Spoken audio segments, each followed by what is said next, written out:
News, सच जरूरी है। दर्शकों नमस्कार, मैं श्रद्धा तिवारी और आप देख रहे हैं MNS न्यूज टीवी। तो आइए देखते हैं आज की खास खबर। एक नजर डालते हैं आज की हेडलाइंस का। विदर्भ में तापमान में वृद्धि। एक सॉफ्टवेयर कंपनी के कर्मचारियों द्वारा 4 से 5 करोड़ रुपए की धोखाधड़ी। 578 लोगों को मिला घर का मालिकाना। तो आइए देखते हैं खबरें विस्तार से। विदर्भ में तापमान में वृद्धि। गुजरात और उत्तर पश्चिमी हिस्सों से आने वाली गर्म हवाओं के कारण विदर्भ में तापमान में वृद्धि हो रही है। पिछले सप्ताह विदर्भ में बादल छाए रहने के कारण कुछ स्थानों पर हल्की से मध्यम बारिश हुई, जिससे तापमान में कुछ गिरावट आई थी। लेकिन पिछले 2 दिनों से आकाश साफ होने के कारण तापमान फिर से बढ़ने लगा है, जो गर्मी की तीव्रता को दर्शाता है। रविवार को पश्चिम विदर्भ के अकोला में 43.2 डिग्री सेल्सियस तापमान रिकॉर्ड किया गया, जो इस सीजन का उच्चतम तापमान है। आने वाले कुछ दिनों में तापमान में और वृद्धि हो सकती है, जिसके कारण येलो अलर्ट जारी किया जाएगा। सामान्य तापमान से 4 से 5 डिग्री अधिक तापमान हो सकता है और अगले 2 से 3 दिनों में तापमान 45 डिग्री सेल्सियस के पार जा सकता है। गुजरात और उत्तर पश्चिमी हिस्सों से आने वाली गर्म हवाओं के कारण विदर्भ में तापमान में वृद्धि हो रही है। पिछले सप्ताह विदर्भ में बादल छाए रहने के कारण कुछ स्थानों पर हल्की से मध्यम बारिश हुई, जिससे तापमान में कुछ गिरावट आई थी। लेकिन पिछले 2 दिनों से आकाश साफ होने के कारण तापमान फिर से बढ़ने लगा है, जो गर्मी की तीव्रता को दर्शाता है। रविवार को पश्चिम विदर्भ के अकोला में 43.2 डिग्री सेल्सियस तापमान रिकॉर्ड किया गया, जो इस सीजन का उच्चतम तापमान है। आने वाले कुछ दिनों में तापमान में और वृद्धि हो सकती है, जिसके कारण येलो अलर्ट जारी किया जाएगा। सामान्य तापमान से 4 से 5 डिग्री अधिक तापमान हो सकता है और अगले 2 से 3 दिनों में तापमान 45 डिग्री सेल्सियस के पार जा सकता है। जैसा आपने बोल दिया था, जैसा उत्तर पश्चिम क्षेत्रों से, उत्तर पश्चिम भारत से और गुजरात राज्य से जो आपका जो एकदम उष्ण जो गर्म हॉट एयर जो आ रहा है आजकल, पहले कुछ पिछले सप्ताह में क्या अपने कुछ मेघमय था विदर्भ क्षेत्रों में, जिसके कारण हमें हल्की हल्की बारिश भी मिल रही थी। अब वो क्लियर हो गया था कुछ दिनों से, जैसा अभी उष्ण जो हॉट एयर होने के लग गया। जैसा अभी ये मानसून, ये समर टाइम का एक इंडिकेशन है। जैसा अभी एकदम वो समय जो, और इसके साथ साथ क्या होता है अपना विदर्भ क्षेत्र में, ये 3 किलोमीटर ज़मीन से ऊपर जो है ना, एक एंटी साइक्लोन सिस्टम में हमेशा जो समर में बनता है, वो क्या है ना एकदम क्लाउडी फॉर्मेशन को अवॉइड करता है और ज़्यादातर जो किरण, जितना भी अपना तापमान अपने किरण आने की संभावना है उसका चांसेस बढ़ा देते हैं।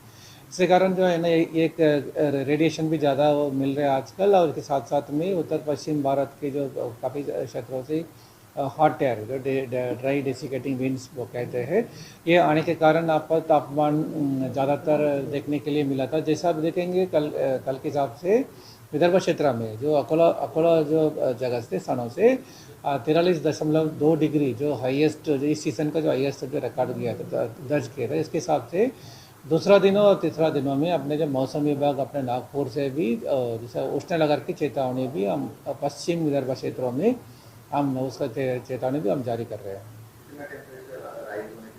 अभी देखिए, अभी जैसा उष्ण लहर कहते हैं मतलब जो अपना सामान्य तापमान से 4.5 के ऊपर होने की संभावना, जैसा अभी कल परसों जो आपको 44 डिग्री के ऊपर अब देखने के लिए मिलेगा। जैसा अभी पश्चिम विदर्भ में देखेंगे, जैसा अभी ये अब अकोला बोल दीजिए और उसके नीचे जो दक्षिण पश्चिमी जो भी है आपका जो क्षेत्रों में, वहाँ पे येलो अलर्ट है। हम जो उष्ण लहर तो नॉर्मल है, जो येलो अलर्ट हम बोलते हैं उसको। अगले 8 दिन का प्रेडिक्शन क्या है? अभी देखिए जो है ना, अभी ऐसा कुछ दिनों में ऐसा ही होने की संभावना, रहने की संभावना है। लेकिन 12 तारीख को जैसा हल्का सा जो है ना एक बंगाल की खाड़ी में कम दबाव क्षेत्र होने के कारण उसका असर जो 12 तारीख से हल्की जो बारिश अपने विदर्भ क्षेत्रों में जो हल्की जो अगेन जो अच्छा मौसम रहने की 12 तारीख से संभावना है। पूरे विदर्भ में होगा? जी, पर्टिकुलरली हम कह सकते हैं अपना दक्षिण पश्चिम विदर्भ में या दक्षिण विदर्भ में ये होने की संभावना है। जो अभी कम दबाव क्षेत्र है उसका जैसे जैसे आगे बढ़ेगा उसके प्रभाव से अपना जो दक्षिण पश्चिम विदर्भ में, दक्षिण पूर्व विदर्भ में एक अच्छा जो बारिश, मतलब हल्का सा बारिश होने की संभावना है। ईमेल बेसिस से मतलब नहीं है यार, नहीं सर, इधर जाके लेना है। हाँ हाँ, वो बोल रहे हाँ, सर, फाइल में दिखा दो बच्चे। वो फाइल पुटअप करने के लिए बोला है। ये क्या मतलब, ये क्या स्टेप बाय स्टेप करते हैं डिटेल सिस्टम, ये क्या फॉर्मेलिटी करते हैं आप लोग? ये सपनों में एक महीना पीसते हैं, ऐसे नहीं काम नहीं सकते हैं। कारण डेटा ये क्या है सॉरी? ये DSS का है सर अपना जो ये क्या है? DNF क्या है? ये सर हमारा मैक्सिमम टेम्परेचर डिपार्चर है और रियलाइज हीट वेव है। और मैंने इसका बड़ा कारण थी, शाम को आ जाना, मैं बात कर लूँगा। ठीक अंसारी से हाँ? अंसारी से। और उनके सेक्शन में कौन है उनके साथ? एक कल के स्थिति है। ये उनसे करता है क्या? हाँ, इस तरह से। ये गेट पॉकेट्स बना हुआ है। ये विदर्भ रीजन है हाँ, आगे लगना है। तो वेट बात किया क्या उससे? ना, फुल स्क्रीन कर दिए सर। फुल नहीं इंटरेक्टिव है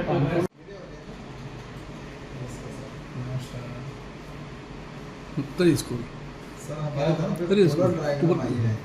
कहाँ से? इंदौर की, भोपाल और बैरागढ़, हाँ इंदौर और जबलपुर।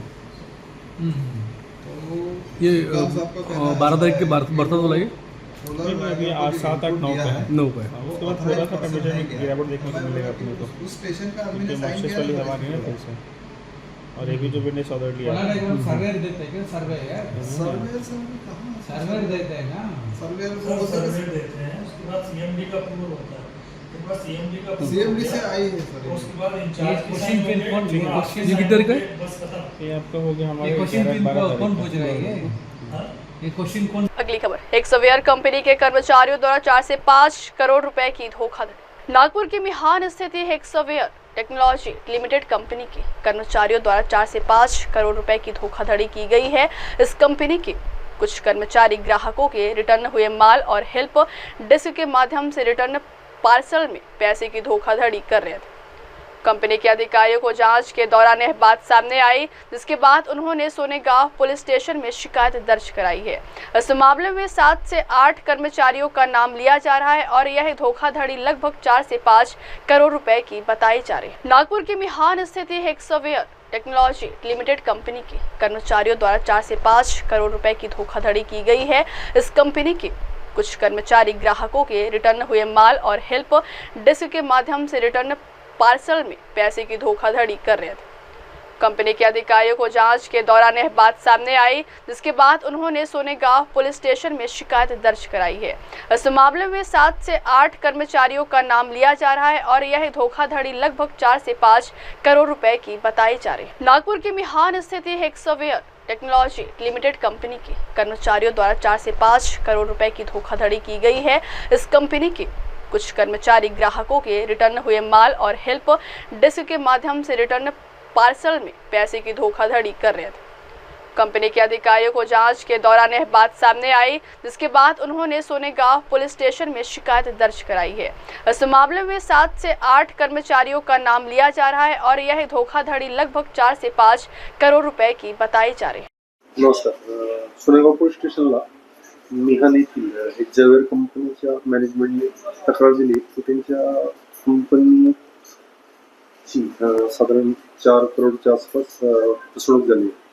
सदर कंपनी ही हेल्प डेस्क म्हणजे कस्टमर केअरचं काम करते. इतर कंपन्यांचे प्रॉडक्ट्स रिफंड किंवा प्रॉडक्ट पिकअप करून त्यांना रिफंड वगैरे देणे या संबंधाने कॉल घेऊन क्वालिटी प्रॉडक्ट चेक करणे वगैरे अशी ती मदत करत असते. तर त्यांना असं संशय आला की अनेक त्यांचे जे कर्मचारी त्याच्यातील बऱ्याच कर्मचाऱ्यांच्या कंटिन्यू लॉगवर रिफंड अमाऊंट रिफंड केलेल्या प्रॉडक्ट दिसून येत आहेत.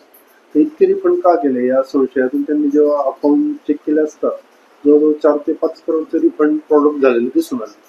त्यामुळे संशय बळावून त्यांनी सदर घटना ही डिसेंबर ते जानेवारीच्या दरम्यान घडलेली. त्यानंतर त्यांनी त्या कर्मचाऱ्यांना कमी केले. नंतर अकाउंट करून त्यांनी 5 तारखेला सदर प्रकरणात कंप्लेंट दिली आहे. सदर प्रकरणात नेमकं काय घडलेलं आहे, रिफंड करून ते रिफंड अमाऊंट कुठे जमा झालेली आहे याबाबत तपास करू सध्या दाखल झालेला आहे आणि तपास सुरू आहे. या प्रकरणात किती आरोपी असू शकतात काय? 7 आरोपींचा तर कंपनीनेच त्यांच्या कर्मचाऱ्यांनी दिलेले ते 7 आरोपी सध्या कामावर नाही आहेत. त्यांना डिसेंबरच्या अखेरच कंपनीने कामावरून काढले होते. 7 आरोपी.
अगली खबर, 578 लोगों को मिला घर का मालिकाना हक। कोई भी व्यक्ति घर से वंचित न रहे, इसलिए मुख्यमंत्री देवेंद्र फडणवीस के निर्देश पर 100 दिनों का क्रियान्वयन कार्यक्रम आयोजित किया गया था।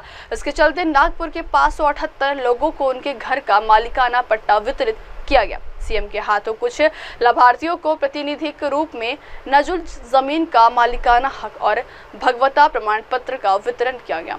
जिला प्रशासन ने प्रत्येक नागरिक के घर का सपना पूरा करने के लिए प्रधानमंत्री आवास योजना, रमाई घरकुल योजना, सबके लिए घर अभय योजना अमल में लाई और 100 दिनों का क्रियान्वयन कार्यक्रम चलाया। जिलाधिकारी विपिन इटनकर ने शहर के विभिन्न जगहों पर राजस्व विभाग के शिविर आयोजित किए, जिनमें कुल 578 आवेदन प्राप्त हुए और उन्हें मंजूरी दी गई। इसके चलते 60-70 वर्ष से रहने वाले भूखंड धारकों को मालिकाना हक प्राप्त हुआ। जिलाधिकारी इटनकर ने बताया कि नजुल की जमीन पर अतिक्रमण कर 11 रहने वाले अधिसूचित झोपड़पट्टी के जरूरतमंद और लाभार्थी नागरिकों को पीएम आवास योजना के अंतर्गत जमीन का पट्टा देना शुरू किया गया।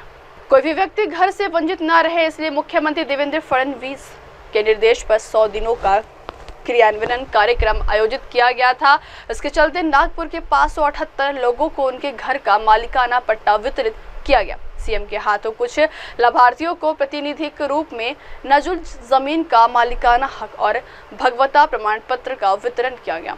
जिला प्रशासन ने प्रत्येक नागरिक के घर का सपना पूरा करने के लिए प्रधानमंत्री आवास योजना, रमाई घरकुल योजना, सबके लिए घर अभय योजना अमल में लाई और 100 दिनों का क्रियान्वयन कार्यक्रम चलाया। जिलाधिकारी विपिन इटनकर ने शहर के विभिन्न जगहों पर राजस्व विभाग के शिविर आयोजित किए, जिनमें कुल 578 आवेदन प्राप्त हुए और उन्हें मंजूरी दी गई। इसके चलते 60-70 वर्ष से रहने वाले भूखंड धारकों को मालिकाना हक प्राप्त हुआ। जिलाधिकारी इटनकर ने बताया कि नजुल की जमीन पर अतिक्रमण कर 11 रहने वाले अधिसूचित झोपड़पट्टी के जरूरतमंद और लाभार्थी नागरिकों को पीएम आवास योजना के अंतर्गत जमीन का पट्टा देना शुरू किया गया। अब वक्त हो चला दर्शकों ब्रेक का। ब्रेक से लौटने के बाद देखिएगा देश और दुनिया की तमाम बड़ी खबरें। बने रहिए MNS न्यूज़ टीवी पर। नमस्कार। हाय हेलो नमस्कार, मैं हूं पंकज विष्णु और आप देख रहे हैं MNS न्यूज़। आप देख रहे हैं MNS न्यूज़, सच जरूर।